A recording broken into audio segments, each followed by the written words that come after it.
Todo el mundo conoce a Jorge Ortiz de Pinedo como uno de los grandes arquitectos de la comedia mexicana. Para millones, su rostro está unido al doctor Cándido Pérez, al profesor Virolo, a Plácido López y a esa clase de humor familiar que durante décadas entró en las casas sin pedir permiso, se sentó a la mesa y terminó formando parte de los recuerdos. Pero muy pocos se detuvieron a pensar qué había detrás de aquella energía aparentemente inagotable, porque hay una imagen difícil de olvidar.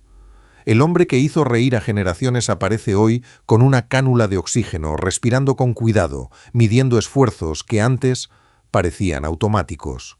El contraste es fuerte, casi cruel. El comediante que llenaba el escenario con palabras ahora debe administrar algo tan elemental como el aire. ¿Cómo llegó hasta aquí un hombre que parecía capaz de trabajar sin descanso? ¿Qué pérdidas tuvo que esconder mientras el público seguía esperando la siguiente carcajada? ¿Y cuál es esa verdad que, a los 78 años, ya no intenta suavizar? Durante mucho tiempo, muchos sospecharon que su disciplina tenía algo de refugio, que detrás de su obsesión por trabajar existía un miedo profundo a detenerse, y que aquel cigarro que lo acompañó durante años acabaría presentando una factura demasiado alta. Hoy, Jorge habla con una franqueza distinta. Reconoce el daño, admite el tiempo que el trabajo le quitó a su familia y confiesa cuál es ahora su deseo más sencillo: vivir un poco más para ver crecer a sus nietos. Esta no es solamente la historia de un comediante enfermo, es la historia de un hombre que nació en medio del caos, aprendió a sobrevivir haciendo reír, y que ahora libra su batalla más importante en silencio, respiración por respiración. Antes de hablar del dolor, hay que recordar por qué Jorge Ortiz de Pinedo ocupa un lugar tan especial en la televisión mexicana. No fue únicamente actor, fue escritor, director, productor, conductor y sobre todo creador de espacios. Entendió muy pronto que la comedia no dependía solo de un buen chiste, sino de ritmo, disciplina, personajes reconocibles y actores capaces de convertir una situación cotidiana en algo inolvidable. Con Dr. Cándido Pérez encontró una fórmula que parecía sencilla, pero no lo era. Un médico coqueto, una esposa inteligente, una asistente que complicaba las cosas y una familia que convertía cada episodio en un pequeño desastre. El público veía en aquellos enredos algo cercano, exagerado, sí, pero cercano. Y esa es una de las grandes virtudes de la comedia, deformar la realidad apenas lo suficiente para que podamos reconocerla sin sentirnos atacados. Después llegaron Cero en Conducta, Humores, Los Comediantes, La Escuelita VIP, La Casa de la Risa y más tarde Una Familia de 10. Cada proyecto tuvo su época, su lenguaje y sus críticas, pero también dejó personajes que todavía despiertan nostalgia.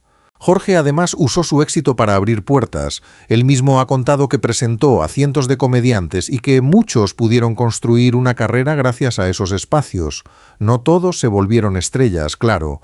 La televisión tampoco hace milagros todos los martes, pero sí creó una plataforma cuando la comedia tenía menos escaparates que la música o las telenovelas. Por eso, para muchos colegas, Ortiz de Pinedo no fue solo un jefe. Fue una figura paternal, un hombre exigente que entendía el oficio como una responsabilidad. Había heredado de su padre una regla casi sagrada: pase lo que pase, la función debe darse. El público veía seguridad, mando, rapidez mental. Veía a un hombre que sabía dónde colocar una pausa y cómo rescatar una escena que no funcionaba. Veía al capitán del barco. Lo que casi nadie veía era cuánto le costaba mantenerse siempre al frente, porque mientras más querido era Jorge Ortiz de Pinedo, más aprendía a esconder el cansancio, el miedo y esas partes vulnerables que no cabían dentro de un programa de media hora. La vida de Jorge comenzó con una escena que parece escrita para el cine. Sus padres, el actor cubano Óscar Ortiz de Pinedo y la actriz y bailarina mexicana Lupita Payás, se encontraban de gira en Colombia cuando él nació, el 26 de marzo de 1948. Aquellos días coincidieron con la agitación social que rodeó al Bogotazo. La compañía teatral perdió sus recursos, el entorno se volvió peligroso y la familia tuvo que salir adelante con un recién nacido en brazos. Jorge nació circunstancialmente en Bogotá y después fue registrado en México. Antes incluso de aprender a caminar, ya había cruzado fronteras, vivido la incertidumbre y conocido, sin poder recordarlo, la fragilidad de una compañía teatral cuando se apagan las luces por razones que nada tienen que ver con el espectáculo. Creció dentro de una familia de artistas. En su casa actuar no era una fantasía romántica, era trabajo. Había ensayos, giras, ausencias, libretos, cuentas por pagar y funciones que debían cumplirse. Sus abuelos maternos ayudaron a cuidarlo mientras sus padres trabajaban, y ese ir y venir dejó una enseñanza temprana. El cariño podía ser profundo, pero la profesión siempre exigía movimiento. Debutó en cine siendo niño, alrededor de los 8 años. Después llegó la televisión y más tarde el teatro, en una obra escrita por su propio padre. No tuvo que descubrir el escenario ya estaba allí, esperándolo como una herencia, o quizá como un destino del que resultaba difícil escapar. A los 15 años comenzó a vivir con mayor independencia y a ganarse un lugar en producciones teatrales y televisivas. No era todavía el comediante de bigote que México reconocería décadas después. Era un joven actor, incluso con perfil de galán, intentando demostrar que su apellido no bastaba. Esa necesidad de probarse a sí mismo explicaría muchas cosas: la velocidad con la que trabajó, la obsesión por producir, la dificultad para detenerse. Cuando alguien crece viendo que el aplauso depende de llegar puntual, memorizar el texto y resolver problemas, empieza a confundir la responsabilidad con la identidad. Antes de tener fama, Jorge ya llevaba dentro una convicción muy particular: no debía fallar, ni al público, ni a sus compañeros, ni al apellido familiar. Y aquella convicción lo impulsaría hacia la cima, pero también le cobraría una parte de su vida. Toda carrera extensa tiene un momento en el que el camino deja de ser una sucesión de trabajos y se convierte en destino. Para Jorge esa puerta fue Dr. Cándido Pérez. Hasta entonces había actuado en teatro, cine y telenovelas. Tenía experiencia, presencia y oficio, pero con Cándido Pérez dejó de ser solamente un intérprete contratado para convertirse en el hombre que controlaba el universo completo. Producía, dirigía, ajustaba el ritmo y además se colocaba frente a la cámara. Era una apuesta arriesgada. Cuando un proyecto fracasa, el actor puede culpar al guión, el productor al horario y el director a la edición. Pero cuando una sola persona carga con casi todo, bueno, ya no quedan muchos lugares elegantes donde esconderse. El personaje funcionó, y funcionó a lo grande. Cándido era ingenuo y pícaro al mismo tiempo. Un hombre que se metía en problemas con una facilidad casi científica. Nuria Bajes, María Luisa Alcalá, Alejandra Meyer y el resto del elenco ayudaron a construir un mundo reconocible. La serie trascendió la pantalla, tuvo versiones cinematográficas y convirtió a Jorge en una figura central de la comedia televisiva. Ese éxito le dio poder creativo y Jorge lo utilizó. Dejó de esperar a que alguien le ofreciera un papel y comenzó a diseñar proyectos. Más tarde, con Cero en Conducta, convirtió un salón de clases en un escaparate para personajes estrafalarios. Con Humor es Los Comediantes, abrió la puerta a talentos que necesitaban visibilidad. Y con Una familia de 10, encontró otra vez la manera de hacer humor desde un espacio pequeño, casi asfixiante. Un departamento donde demasiadas personas intentan vivir, discutir y quererse sin perder por completo la paciencia. Curiosamente, esa familia apretada terminó pareciéndose a la propia vida profesional de Jorge. Hijos, nueras, compañeros de décadas y nuevas generaciones trabajando alrededor del mismo proyecto. La televisión dejó de ser solo un empleo, se convirtió en una extensión de la casa. El éxito llegó acompañado de reconocimiento y estabilidad, pero también instaló una obligación peligrosa. Jorge debía seguir creando, resolviendo y sosteniendo a otros. La puerta de Cándido Pérez lo llevó hacia la fama. Sin embargo, al cruzarla, también comenzó el tiempo de las jornadas interminables, de las ausencias familiares y de una idea que lo perseguiría durante años. Descansar era perder terreno. ¿Qué le quita el éxito a una persona? A veces le quita privacidad, a veces le roba la juventud y en ocasiones le quita algo más difícil de recuperar, el tiempo cotidiano, ese que parece pequeño mientras ocurre, pero enorme cuando ya pasó. Jorge llegó a trabajar jornadas de hasta 18 horas. Era actor, productor, director, padre y responsable de equipos completos. Quería construir un patrimonio y asegurar el futuro de los suyos. La intención era noble, pero el costo también fue real. Años después, reconocería que el tiempo que no pudo darles a sus hijos, intentaba entregárselo a sus nietos. No dijo que no los amara. Dijo algo mucho más humano. Trabajaba tanto que aun cuando estaba físicamente con ellos, El cansancio podía vencerlo. Esa confesión cambia la forma de mirar su carrera. Detrás de cada programa exitoso había noches de grabación, reuniones, libretos y decisiones. El público recibía 30 minutos de comedia. Su familia, en ocasiones, recibía a un hombre agotado. Pero el golpe más duro no llegó por una mala audiencia ni por un fracaso profesional. En noviembre de 1985, mientras Jorge se encontraba trabajando en teatro, recibió una noticia que partiría su vida. Su madre, Lupita Payás, y su hermana Laila viajaban en un vuelo de Egyptair que fue secuestrado y terminó convertido en una masacre en Malta. Jorge tuvo que dejar la función, viajar y enfrentar un proceso doloroso para identificar y repatriar a sus seres queridos. Décadas después, ha contado que esa herida nunca cerró del todo. No hay chiste que resuelva algo así. No existe remate capaz de ordenar una pérdida tan absurda. Y sin embargo regresó al trabajo. Tal vez porque era lo que había aprendido. Tal vez porque su padre le había enseñado que la función debía continuar. Tal vez porque, cuando el dolor es demasiado grande, mantenerse ocupado puede parecer la única manera de no caer. No sería correcto afirmar que conocemos exactamente lo que sentía. Solo él puede saberlo. Pero sí podemos observar un patrón. Cada vez que la vida lo golpeó, Jorge respondió trabajando. La comedia se convirtió en profesión, legado y refugio. Mientras hacía reír, no tenía que explicar por qué estaba triste. Mientras dirigía, podía controlar una escena, aunque fuera imposible controlar la vida. Ese fue uno de los precios más silenciosos de su éxito, convertirse en el hombre que resolvía todo, incluso cuando por dentro había preguntas que jamás tendrían respuesta. La vida sentimental de Jorge Ortiz de Pinedo ha despertado curiosidad durante años. Hubo matrimonios y separaciones y relaciones conocidas públicamente. La prensa habló de unas con más respeto que de otras, y algunos romances se volvieron tema porque ocurrieron cerca de los reflectores. Pero reducir su historia privada a una lista de parejas sería perder lo más importante. Jorge formó una familia numerosa, tiene 5 hijos, varios de ellos vinculados al espectáculo, y con el tiempo convirtió el trabajo en un idioma familiar. Óscar se desarrolló como actor y escritor, Pedro como productor y director, Jesús como promotor.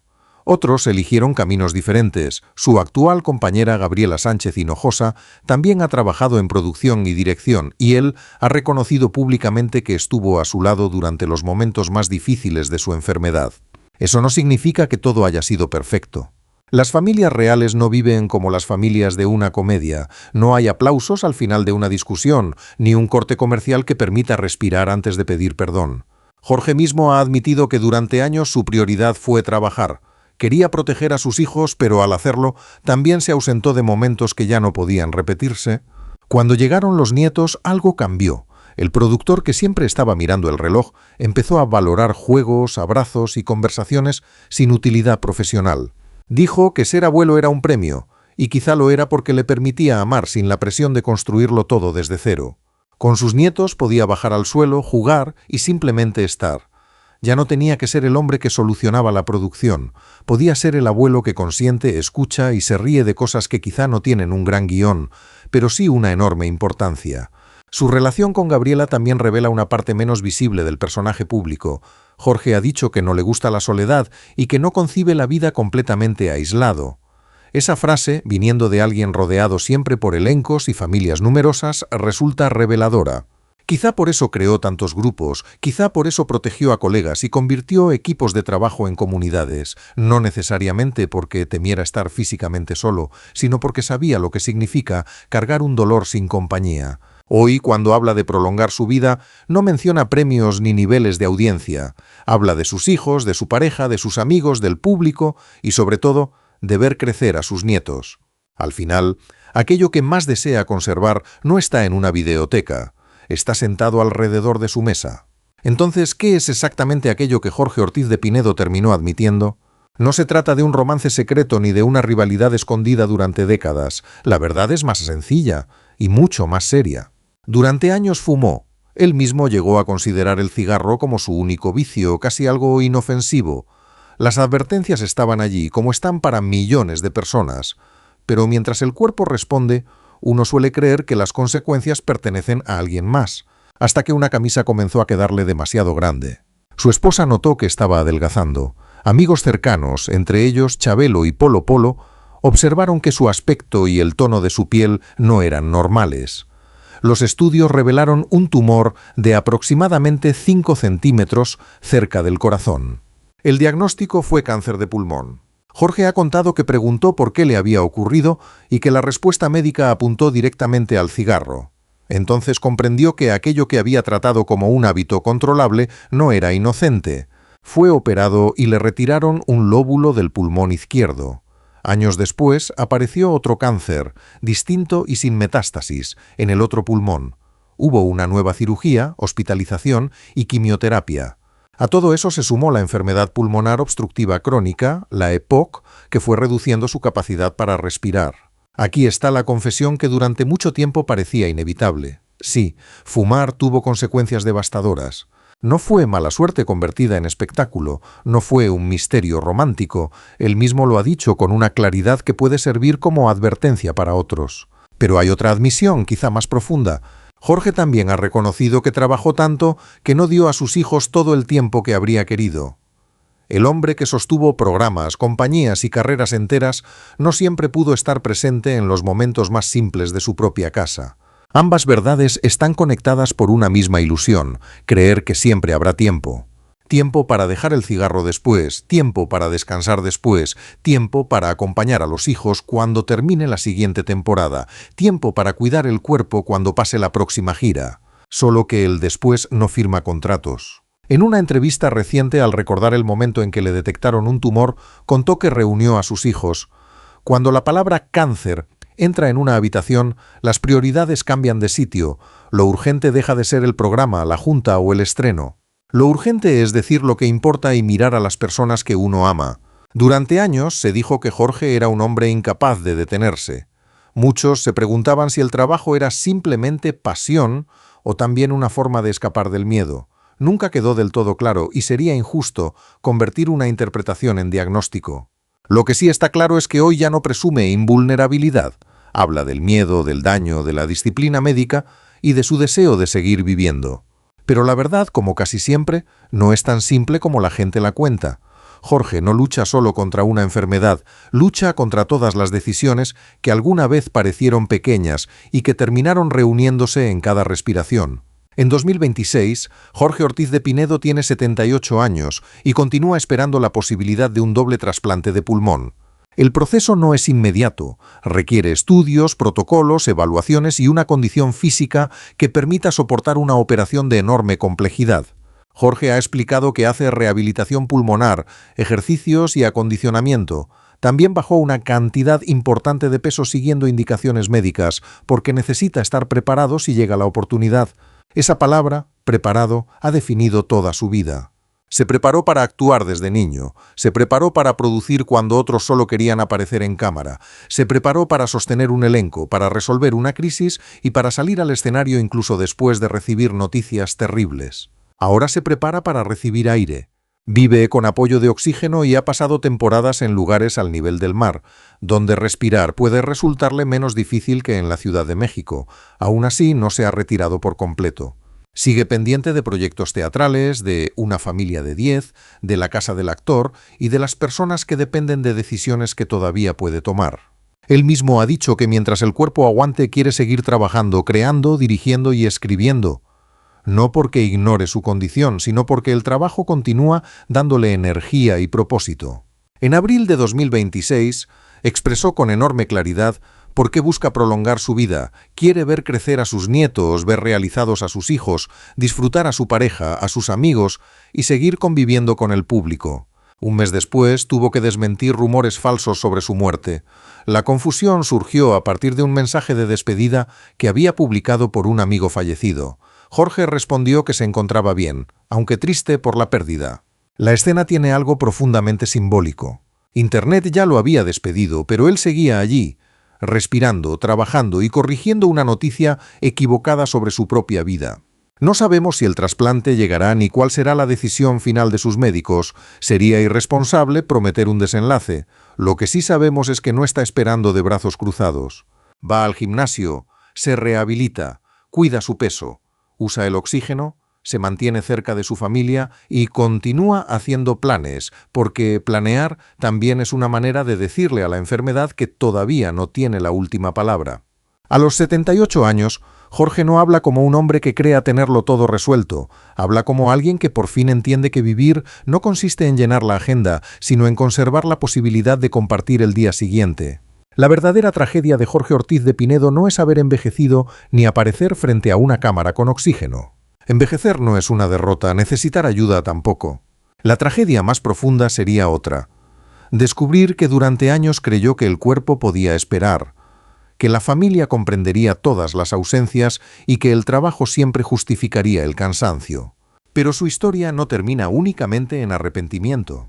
También habla de reparación. El tiempo que no pudo dar a sus hijos intenta compartirlo con sus nietos. La experiencia que le dejó el cigarro la transforma en advertencia. La fama que consiguió la utilizó para abrir espacios a otros comediantes. Y el dolor que nunca pudo borrar no lo convirtió en un hombre incapaz de reír.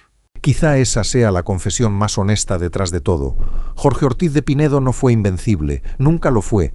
Era un hombre que trabajaba demasiado, que amó con imperfecciones, que tomó decisiones equivocadas, que perdió a personas fundamentales de una manera brutal y que encontró en el escenario una forma de continuar. Durante décadas el público escuchó sus remates. Hoy conviene escuchar sus pausas, porque en esas pausas está la respiración difícil. Está el padre que reconoce el tiempo ausente, está el abuelo que quiere ver crecer a sus nietos, está el fumador que ya no llama inocente al cigarro, y está el artista que, incluso cuando las luces se apagan, sigue pensando cómo levantar nuevamente el telón. Al principio de esta historia veíamos una contradicción. El hombre que llenó de risas tantos hogares ahora debe medir cuidadosamente cada bocanada de aire. Tal vez ahí se encuentre su lección más grande. La risa puede aliviar el dolor, pero no reemplaza las palabras que dejamos pendientes. El éxito puede construir un patrimonio, pero no devuelve una tarde perdida.